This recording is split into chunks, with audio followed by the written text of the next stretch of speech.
Today is a Thursday, April the 4th, 2024. Welcome to episode 90. Can you believe it's 90? Of Rural Reliance with Canny Couple. I'm Julia. And I'm Aaron. We're a small homestead family in rural Southwest Virginia that work every single day to merge homesteading and frugality to reduce our dependencies on outside sources. Yeah, so we did something new. We did. And some of you all might have seen us. Yeah. If we didn't know, you were sorry. Yes, after we came back, we figured out we missed Carrie Brown. Yep. We was communicating via email and didn't know he was there. So today we're talking about our first homestead conferences. This is something we've been wanting to do for a long time. Well, probably for a couple of years. But it was it was only practical now with Isabel. Yeah. So we and even then we have to look at certain things. So we're going to talk about that. Yeah. So we went to two, and we have another one coming up that we're going to. Mm-hmm. It's within driving distance. The first one we went to was the Bushcraft Homestead and Preparedness Expo in Hinman, Kentucky. Yes. I had to put it up over here on the screen because I knew I couldn't remember all those words. Right. And then the other one was the Kentucky Sustainable Living Homesteading and Preparedness Festival. Yeah. So, we went to both of those. Had a really good time. Enjoyed meeting a lot of people. It was just very good. It was a very good experience. So the first one we went to They're vastly different. They were vastly different. Think of the Kentucky... Like Kentucky Sustainable Living was closer to a homesteading one. Our definition of homesteading. Yes. The preparedness one was reminded me of a craft show, like, for preparedness. Like, if you were to go to a craft show, like a craft festival, but your focus is on being on preparedness, that's what it reminded me of. It really did. There were some classes and things like that, but it was different. Right. So that one there was our first one. It was our first one. And it was about 2 hours? Yeah, about 2 hours. A little over 2 hours. I think 2 hours and 20 minutes or so drive for us. So not too far, and something in that driving distance is good practice as well. With the little one. To see what else we needed or what we think we might need. So when we look at these things, it's something we have to look at. First off is distance. It is. Kentucky Sustainable Living, we had to figure it out. Lodging, if we were going to be there for more than one day, it's a bit of a hike for us. That one was 4 hours and like a time 40 change. minutes with a time change too. And we also have to think about trips with the little one. She's a toddler. Toddler parents are going to understand what we're saying. They have so much energy, and you can't keep them cooped up into a vehicle. So we got to see a lot of grocery stores. So That's what we would do. So it was like, okay, we need to stop somewhere soon. Oh, wait. Hey, there's an IGA grocery store. So we literally walked around it and then up and down every single aisle. But it was great for her. It burned so much energy. And if you saw us at Kentucky Sustainable Living, I'm sure you saw me walking the baby across the top because she's so much energy. And if I don't find an outlet for her to burn that energy, then she screams and hollers. Yeah, that like a toddler does. So her favorite outlet is to walk. That is her best outlet. She loves to walk. It's what she wants to do. She wants to walk. She wants to pick up leaves and toys and things like that. That is her biggest outlet to release energy. So we promote that. We push that. And we really found out with this trip that's really our best. With the 4 hour. With a 4 hour one. 2 hour one, honestly, we went early enough in the morning where she was still tired. But there wouldn't have been hardly any place we were comfortable stopping with. Because wouldn't have been good places to walk on the way that we went. Now, if we had went around another way, Pikeville to Prestonsburg around that way, then we would have had plenty of places. Right, because we don't want to be intrusive. Like, that's why we picked a grocery store. If you buy something, great. If you don't, okay. Right. I mean, they don't. We stopped at a Walmart. We stopped at Walmart. That's a really good place. The other thing we had to consider before we ever did one of these was the budget. Yes. Budget was a big thing. Let's go. Well, what do you want to talk about first? Go back to distance on a second. So, we at the beginning of the year come up with a list of, okay, here's all of the ones that we're expecting this year. Yes. Homesteading conferences. Then we look at it and see which ones make the most sense for us. The distance, the price.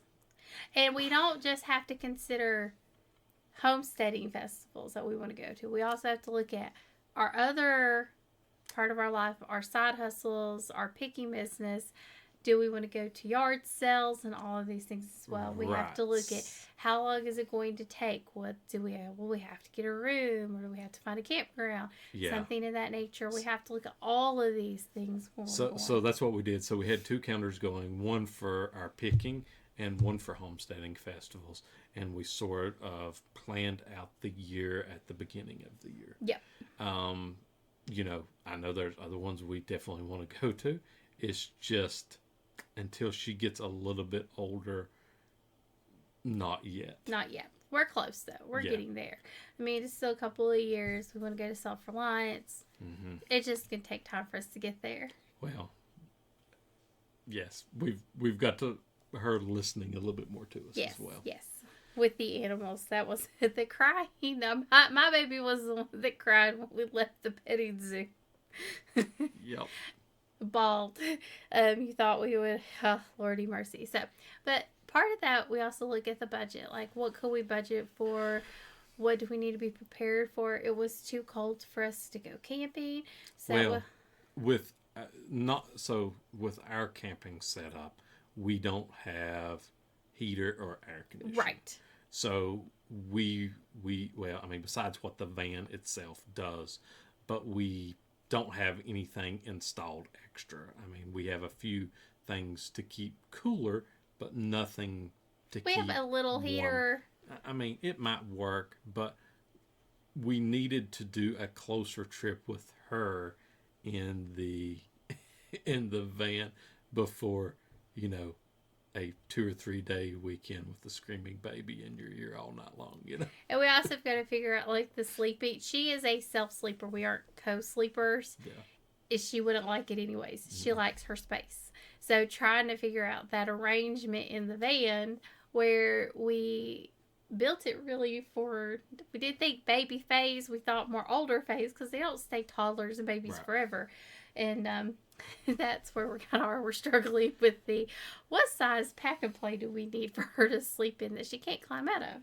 Yeah. That's kind of where we are at this stage because she's such a good self-sleeper. I mean, it's amazing. She will not go sleep at all. Mm-hmm. But had to budget, had to look at all this. The distance comes into play, food comes into play, all of these things that we look at, and we do have a budget for these kind of events, so we can. We do a sinking budget for travel, mm-hmm. So these for us would fall into the travel category. Mm-hmm. So we have to take that into consideration. Okay, is this all we're doing this year, or are we doing something else? So we got to think about it from that perspective as well. Absolutely, because we always want to keep that budget padded in case there's something we decide we want to do later on in the year. Mm-hmm. And hopefully we're at a point, like, this is our first year where we've had flexibility to do these kinds of things. Yeah. We're really hoping. Well, since I didn't have that flexibility. Right. It just didn't work with how I'm built. So, but now that we have that flexibility, we're really trying to maximize and get out there. So, what did we learn from these events? We made a lot of great connections. We did. We met a lot of really nice people, wonderful people. Yes. I will say we didn't meet too many at the first event. Couple connections made, but it was...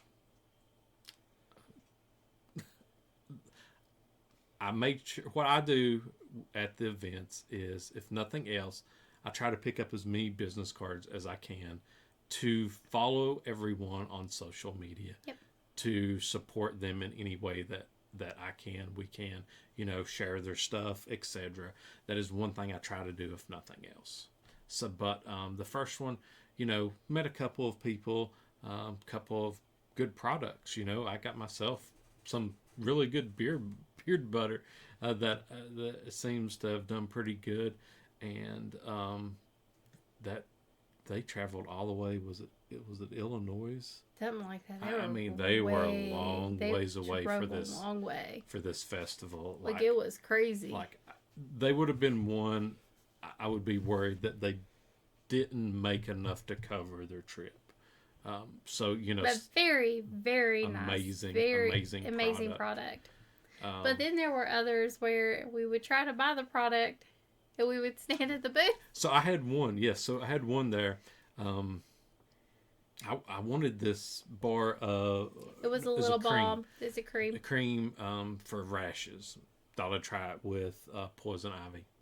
Could not find anyone to buy it from there. Even came back later. Came back a couple of times. Not even around.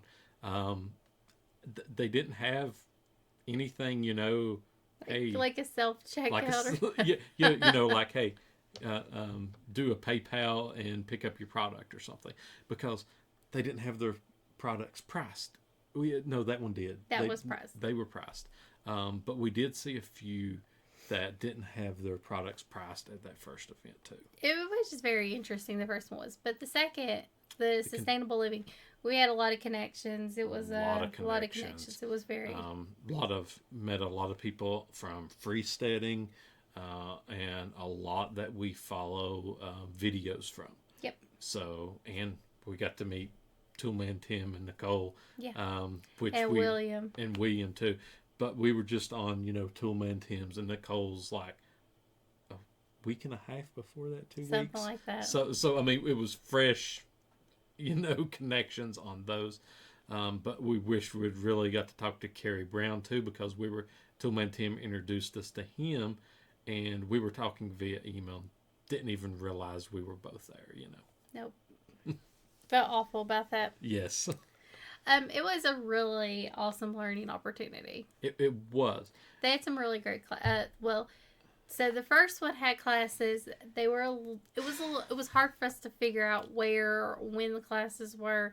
But that could have been us, or it could have been, but like the ones that were supposed to be going on outside didn't seem like they were happening. They didn't. We couldn't find them. So like there was one. What was the one we were looking for there at the first one that we wanted to go to so bad? Oh, it was the Dutch oven cooking. Yeah. We couldn't find it. It was one of the Ice Road Trucker guys, or it was Dutch oven maintenance, something like that. Something. I was looking for tips. But we couldn't even find him, so we're not even for sure if he even showed up at that event. That was one thing that they didn't have, was a schedule of events to hand out. They did but it was up front, but you didn't have like something you could pull out and find and look at. We didn't have cell signal. No. Not at that one. That one was out there. But the Kentucky Istanbul Living one, they gave us the thing so we could see when everything was going on, and they announced it before things were going on as well, which was really nice. So you didn't miss one of those events. Yeah, if you were looking for one in particular, it was very nice. We learned a lot at the Kentucky Sustainable. We did, especially Williams one. I had so many notes. Like, I'm like, okay, here's this thing of notes, here's this thing of notes, and I actually need to transfer those to something else, because right now we just have them still in text messages. So great opportunity. You get classes, and then they also will expand, because we actually went and talked to William afterwards. Aaron had a question, and they were talking about fungus, and we mentioned our grapevines, which we've talked about on our podcast. Right. And we're like, would this work for our grapevines? And he's like, well, what do you have? And he's like, yeah, I got to be a sunny day. Like, okay, well, we're going to try this. Because that was just, you get these little snippets. Aaron, he got a snippet on a first aid tool for Isabel. Yes, from Chuck Peoples there at Homestead Medical. great little device. He said, you know, you don't want to use a tourniquet on a small kid because you could break their, you know, bones and stuff. So he had this other one here that he suggested for you, and hey, I'm gonna keep that one on me at all times, you know. And we know where it is in the house and everything, for if we need it for. So we learned a lot, learned so much. It was really amazing. You get so much inspiration from one of these things. I am inspired, and I know things that I'm doing, and you know, even things that were already on our plan kind of shifted my focus a bit. Like, we might not get to certain projects because we really need to focus on our watering systems and getting those set up. And I don't think they're going to take a long time. It's just going to be, we actually need to get focused and get these in place. Right. We've put these off too long. Yes, and I will say from the business side of things, getting a lot of this going has been my main focus. We've been working on our idea chart of things. So it's, you know, it always gives us something to do, something to think about, or how we can improve stuff that we see. Absolutely. How we can make ourselves better. So it's very inspiring. It gives you ideas. You might not do it the exact same way. We would be the first ones to tell you, our homestead's not going to look anything like yours. Yours isn't going to look anything like ours, because our needs are different. My homestead family needs are vastly different from that of, you know, just Coffee Three Rivers. We don't have the same needs. My baby can drink milk. She can't have milk in her house. She can't have dairy in her house. And we've only got one kid. And we've got one kid. So our needs are vastly different. Completely different. Yeah. And we build our homestead, and we hope, and we tell you to build your homestead based off of your needs. Not what you see on other people's homesteads. Right. Not what you hear, but what your needs are, to actually make those decisions. And I really think it's really, you know, they inspire you to really think outside the box, kind of focus on it, you know, how can I make my life better? How can I take this information and apply it to our situation? Yeah. It was very busy. It was so busy. I was worn out. I needed a vacation. Besides trying to do all this, trying to make connections, trying to go to the things, she was trying to walk Isabel at the same time. And we skipped naps. On just Saturday. No, Sunday too? Sunday too. She didn't take one before we got to the... Okay, no. Okay, so, yeah, so we skipped naps for 2 days too. So if that tells you anything, yeah. I mean, it was what it was at that point. But it's just one of those things. For me, it was very busy. I really had Aaron focusing on making connections and meeting people and talking to people. What I didn't deal with, managed Isabel. It's more managing and maintaining, keeping her calm and collected. And again, just focusing on her energy outlet, which is, you know, to walk. That's the main thing. Find your toddler's energy outlet. What is it? Ours is to walk. And that's what she wants to do. And it's always been to walk. It's always been to walk. Like, you could take her to a playground and, nope, I'm going to walk. Take me to walk. Let's walk around the playground. It's always been that way. She gets it from her mama. The vendors. There was a lot of vendors at both events.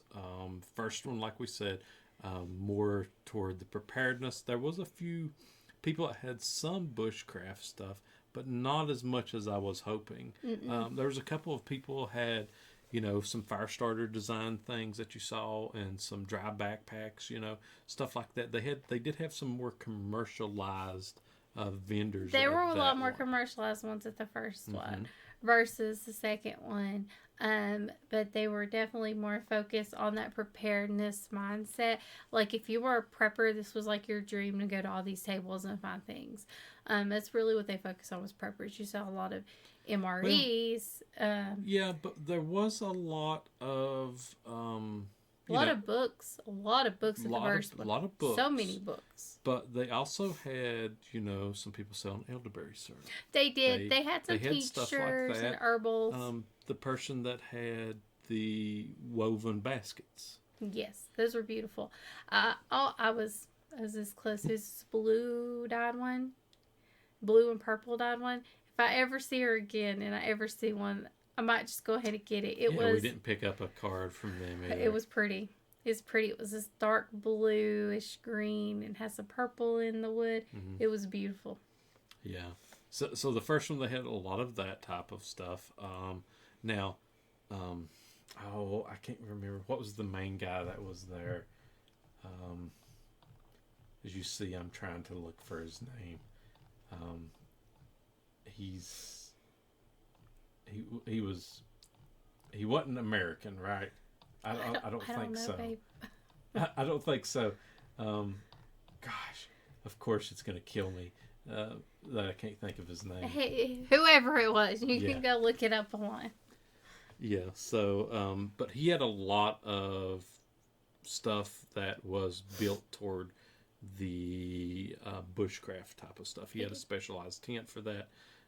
There wasn't as many like homesteading things or anything with that one. Even though it did say homesteading in the title, it was more of a preparedness one. It wasn't a homesteading. Mm-hmm. It really wasn't. But the second one, Kentucky Sustainable Homestead Living Preparedness one, there was a lot of homesteading stuff. It was focused on homesteaders. Right. And a lot of vendors designed toward the homesteading spectrum, and a lot of stuff you're not going to find, unless you're specifically looking for it, probably online.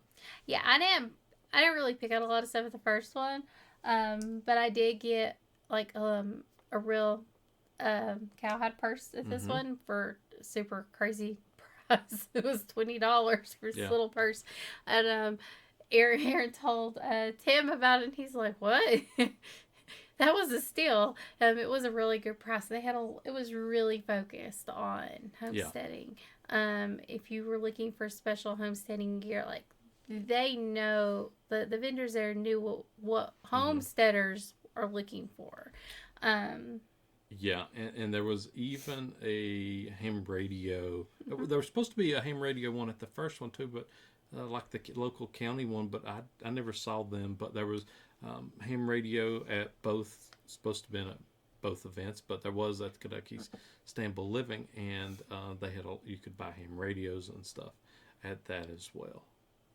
Yeah, that was Aaron's thing, and there was plants. The plants, you could do your own fruit tree guild from there. That was one of the things that William talked about. He's like, he's got everything you need, and we had everything that he had already, even the honeyberries, because he hadn't had any yet. It was kind of crazy. He's like, well, what do you think of them? Yeah, so, but we'll do a video on honeyberries coming up as well. We could get to them. Yeah. I cleaned that up. So, will we go again? Yes, definitely. Like I said, we still have one more we're going to. It's going to be for spring. We don't know if we're going to any of the fall yet. We're still trying to decide. Right. This one here is one of the farm where you live ones. So we're trying to see, which ones we like, what type of ones make the most sense for us. So we're experimenting to begin with, but this one's one that's within 2 hours driving range as well for us. So one that we'll definitely be interested in per se. Absolutely. And they've got a really large list of speakers. Yes. For this one. And I think a big vendor list too, right? Mm-hmm. It's a really big vendor list. Well, what did you get the most from these events? Probably connection-wise for me, it was a lot of connections made, or connections made, for example. But definitely something that, we definitely see again in our future. Absolutely. I would agree. Meeting people that, we've only seen or talked to off the internet. It's different in person. I will say this is where I'm probably the most out of my element. I'm better on camera than I am in person. It's hard to get me out of my turtle shell, which is cool. It's what we have Aaron for. He's the connections dude. But it was very good to meet a lot of people and to meet people that we wanted to meet for a really long time. Mm-hmm. Is that your final thoughts? Mm-hmm. Okay. Well, if you've got any questions, comments, anything you want to see in a future episode, you can send it over to thecannycouple@yahoo.com. Make sure to go over and check out our link tree, which has all of our other content, and it's right down below here now as well. As always, thank you for joining us on Rural Reliance with the Canny Couple, where we work hard, live simple, and enjoy life. Have a wonderful day.